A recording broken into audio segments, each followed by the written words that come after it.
রুদ্র একসময় ছিল এক সাধারণ রেলকর্মী, স্টেশন মাস্টারের সহকারী। প্রতিদিন ট্রেনের সময় মিলিয়ে সিগন্যাল ঠিক করে সে নিজের জীবন কাটাত নিঃশব্দে।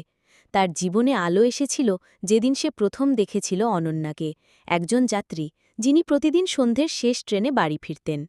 রুদ্রের চোখে ছিল অনন্যার প্রতি এক অজানা আকর্ষণ।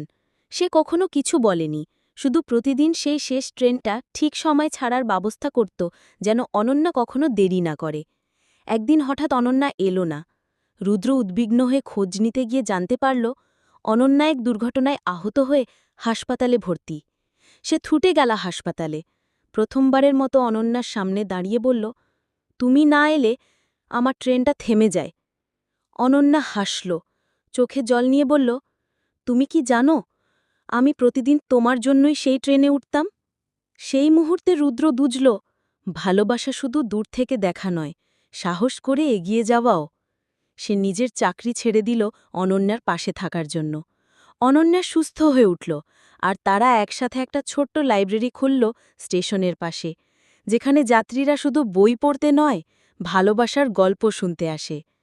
আজও সেই লাইব্রেরির নাম শেষ ট্রেন, যেখানে প্রতিটি বইয়ের পাতায় লেখা থাকে, ভালোবাসা কখনো দেরি করে না, শুধু সাহস চায়।